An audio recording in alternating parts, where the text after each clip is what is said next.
मेरी लैंगिकता को मत तौलिए। आप मुझे देखिए कि मैं समाज को क्या दे सकती हूँ, मैं बिजनेस में कितना कंट्रीब्यूट कर सकती हूँ। मेरी रेड लिपस्टिक, मेरी साड़ी, मेरी चूड़ियाँ वो मेरे लिए हैं, पर उसके बदले I can contribute to the business. I can be wonderful advocate, HR officer, I can be a good employee. हमारे पास सारे कैपेबिलिटीज़ हैं। मुझे सिर्फ जेंडर से ना तोला जाए, इसके लिए हमने किन्नीर सर्विसेज ये प्लेटफॉर्म हमने स्टार्ट किया। ईश्वर की बनाई एक शख्सियत हूँ मैं, ईश्वर की बनाई एक शख्सियत हूँ मैं, सबसे अलग सबसे जुदा लेकिन रखती एक अहमियत हूँ मैं। हाँ, किन्नर हूँ मैं। समाज में इज्जत नहीं है मेरी, समाज में इज्जत नहीं है मेरी, देख मुझे लोग हंसा करते हैं, लेकिन फिर भी उन्हीं लोगों से पैसे मांग कर अपना पेट भरती हूँ मैं। हाँ, मैं किन्नर हूँ। कभी सड़कों पे तो कभी ट्रेनों में तालियां बजाती हुई मिल जाती हूँ मैं। कभी सड़कों पे तो कभी ट्रेनों में तालियां बजाती हुई मिल जाती हूँ मैं। इसलिए नहीं कि वही मेरा घर है, बल्कि इसलिए कि मेरा कोई घर ही नहीं है। हाँ, किन्नर हूँ मैं। किसी के घर खुशियाँ आने वाली हों तो सबसे पहले जान जाती हूँ मैं। किसी के घर खुशियाँ आने वाली हों तो सबसे पहले जान जाती हूँ मैं। बिन बुलाए ही उनके घर अपना आशीष देने पहुँच जाती हूँ मैं, और गर्व से कहती हूँ, हाँ, किन्नर हूँ मैं। हाँ, किन्नर हूँ मैं। नमस्कार। सिस्किया का ये सेगमेंट, ये वीडियो मैं उनके लिए लाई हूँ जिन्हें इस समाज में एक अलग ही तरीके से ट्रीट किया जाता है। मौका हो तो उन्हें खोजा जाता है, और मौका निकल जाए तो उनसे किनारा किया जाता है। मैं बात कर रही हूँ किन्नर की। किन्नर हिमालय में आधुनिक कन्नौर प्रदेश के पहाड़ी लोग हैं, जिनकी भाषा कन्नौरी, गलचा, लाहौली आदि बोलियों के परिवार की है। किन्नर हिमालय के क्षेत्रों में बसने वाली एक मनुष्य जाति का नाम है, जिसके प्रधान केंद्र हिमवत और हेमकूट थे। तो ऐसा नहीं है कि किन्नर मानव जाति से अलग है। किन्नर भी हमारी ही जाति के, हमारे ही जैसे लोग हैं। ये बात अलग है कि कुछ बायोलॉजिकल डिसबैलेंस की वजह से वो ना मर्द होते हैं ना औरत होते हैं, फिर भी एक बहुत महत्वपूर्ण स्थान रखते हैं। पहले के राज दरबारों में किन्नर होते थे, जो मनोरंजन के साथ साथ संदेश वाहक भी होते थे। अब उनकी मजबूरी हो गई है, क्योंकि अब परिवार आधुनिक हो गए हैं और लोग मतलब हस्बैंड वाइफ दोनों ही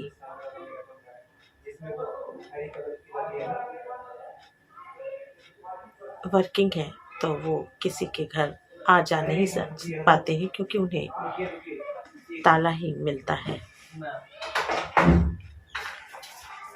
तो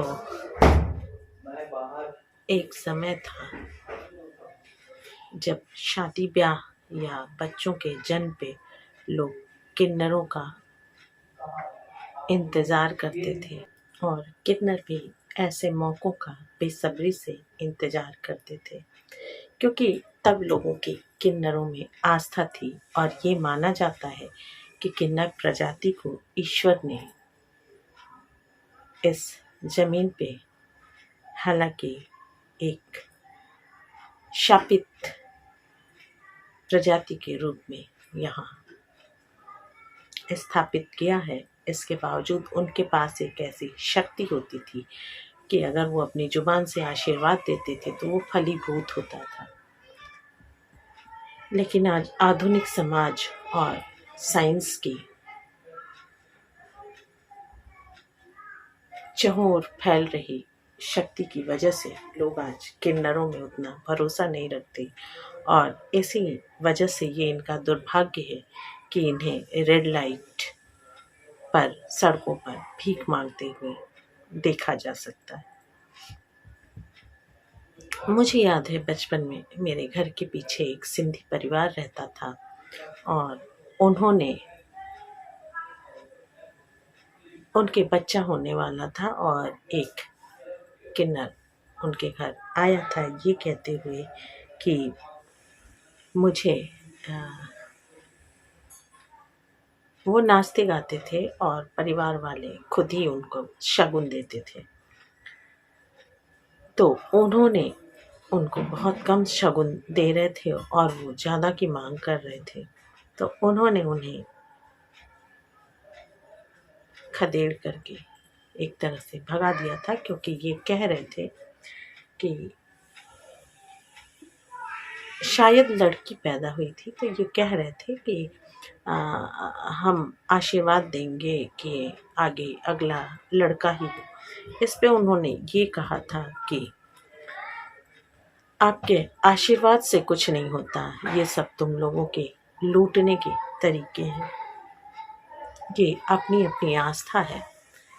कहने वाले, तर्क देने वाले ये भी कह सकते हैं कि अगर किसी के चाहने से कुछ होता तो फिर लोग उसी से पूछते। मैं आपकी बातों से इत्तेफाक रखती हूँ, लेकिन इसके बावजूद भी आशीर्वाद तो एक चीज़ होती ही है। कहते हैं कि पूरे 24 घंटे में हमारी जुबान पे एक बार सरस्वती विराजमान होती हैं। आपने कभी कभी सुना होगा, अपनी लाइफ में भी ये देखा होगा कि कभी कभी हम जो बोल देते हैं वो हमें मिल जाता है, और तब हमारे मुंह से बरबस निकलता है कि अगर मुझे पता होता कि इस समय मेरी जुबान पे सरस्वती हैं तो मैं कुछ बड़ा मांगता या मांगती।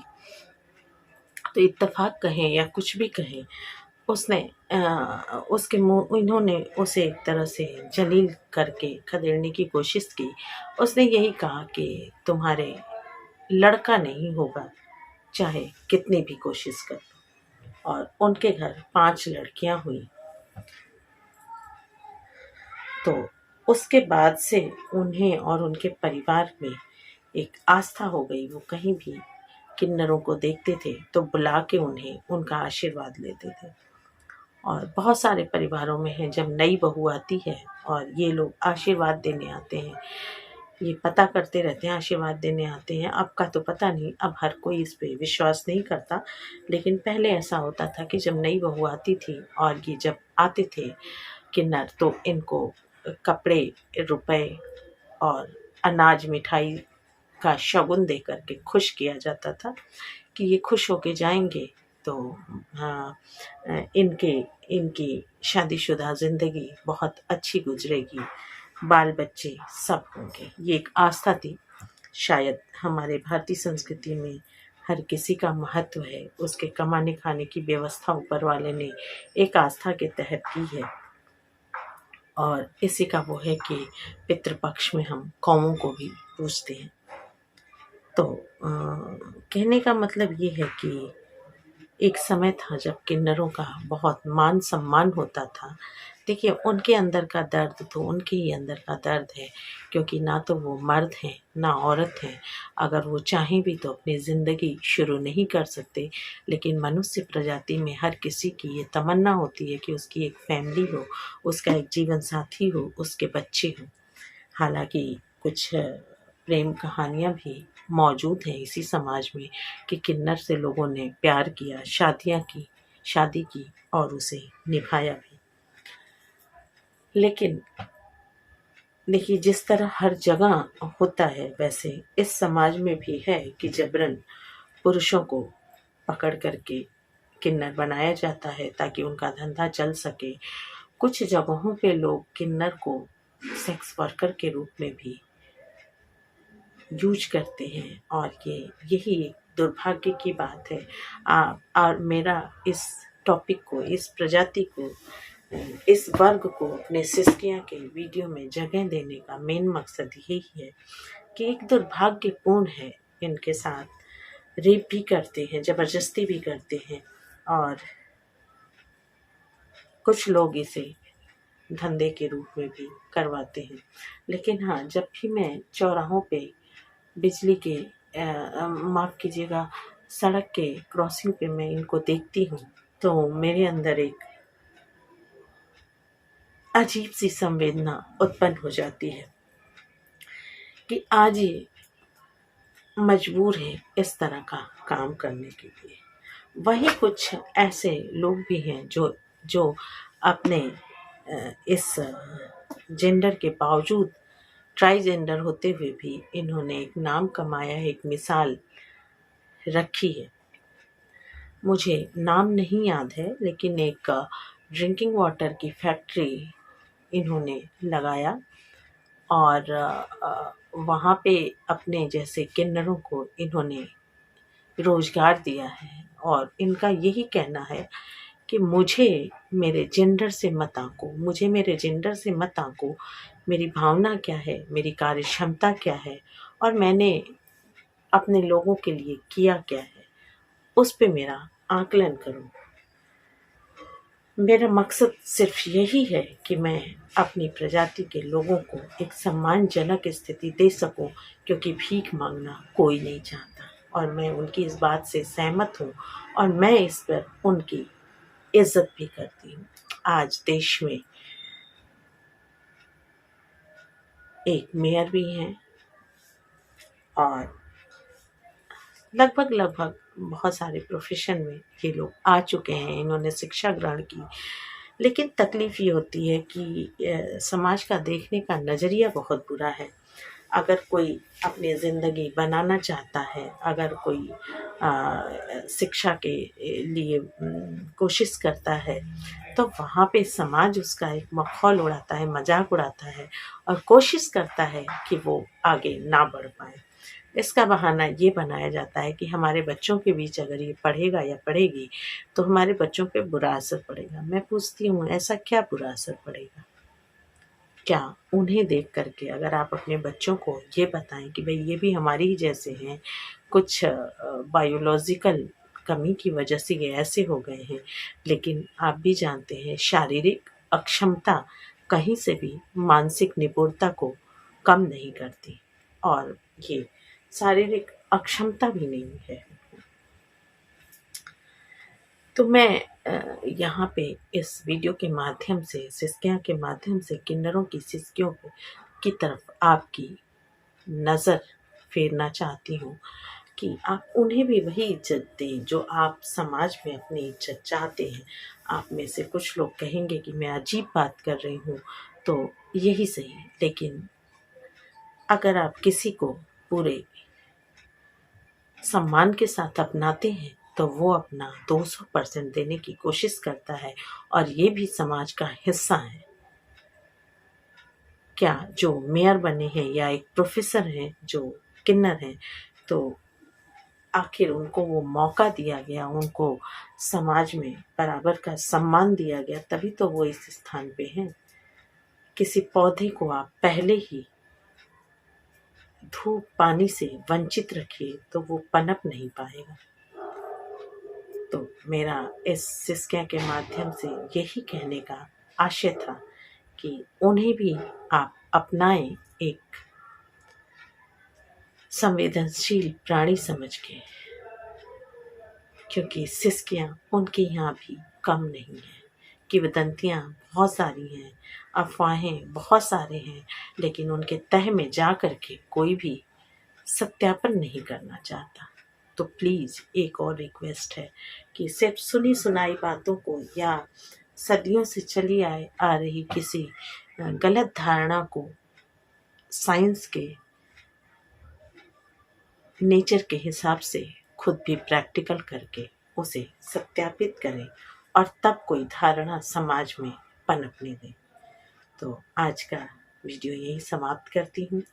ये सिस्कियाँ आपका अपना चैनल है। आप अपने आसपास की सिस्कियों को हमसे साझा करें, हम उसको अपने चैनल में सशक्त रूप से लोगों तक पहुंचाएंगे। धन्यवाद। अपना ख्याल रखें। इस वक्त जब हम बात कर रहे हैं तो समाज में बहुत सी संख्या होगी जो प्रताड़ित हो रही होंगी, कोई घर में दहेज के लिए, कोई घरेलू हिंसा के लिए, कोई रेप से, और कोई अमीर गरीबी की खाई से। तो सिसकियाँ बहुत सारी हैं। अगर आपने ज़िंदगी में किसी एक की भी सिसकी को दूर करने की कोशिश की तो मैं समझती हूँ हमारा मनुष्य होना सार्थक हो गया। धन्यवाद।